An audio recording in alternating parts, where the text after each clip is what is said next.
ನೋಡಿ ಈಗ ಭಾಳ 3-4 ಘಟನೆ ಅದು ಬಿಜಾಪುರ ನಗರ. ಅದು ರಾತ್ರಿ 1ರಿಂದ 3 ಗಂಟೆ ಒಳಗೆ ಆಗ್ಲಕತ್ತಾವ. ಅದು ಏನೈತು ಅನ್ನೋಂಥದ್ದನ್ನು ತನಿಖೆ ಆಗಬೇಕು.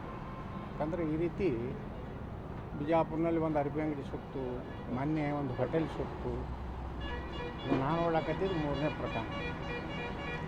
ಇವತ್ತು ಅವೆಲ್ಲ ಇನ್ಶೂರೆನ್ಸ್ ಎಲ್ಲ ಕೇಳಿದೆ. ಒಂದು ಸುಮಾರು 22 ಕಾರುಗಳು ಸುಟ್ಟಾವೆ. 22 ಒಂದು 10 ಇನ್ಶೂರೆನ್ಸ್ ಇದೆ. ಇನ್ನು ಉಳ್ಕಿದ್ದು ಏನು ಮಾಡಿರ್ತಾರೆ, ಈಗ ಇನ್ಶೂರೆನ್ಸ್ ಥರ್ಡ್ ಪಾರ್ಟಿ ಅಂತೇಳಿ ಮಾಡ್ತಾರೆ. ಥರ್ಡ್ ಪಾರ್ಟಿ ಅಂದರೆ ಯಾರು?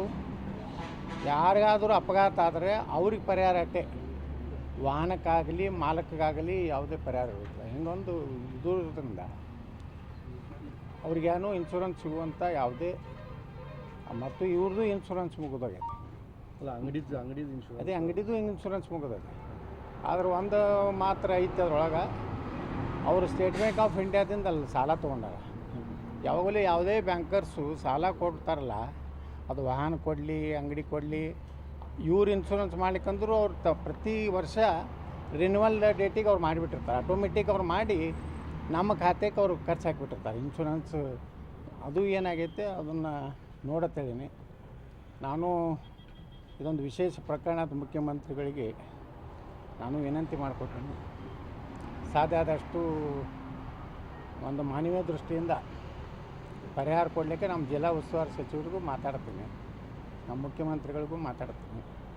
ಅದೇ ರೀತಿ ವೈಯಕ್ತಿಕವಾಗಿ ನಾನು ಅವ್ರಿಗೆ ಹೇಳಿನ ಒಂದು 5 ಲಕ್ಷ ರೂಪಾಯಿ ನಾನು ಕೊಡ್ತೀನಿ.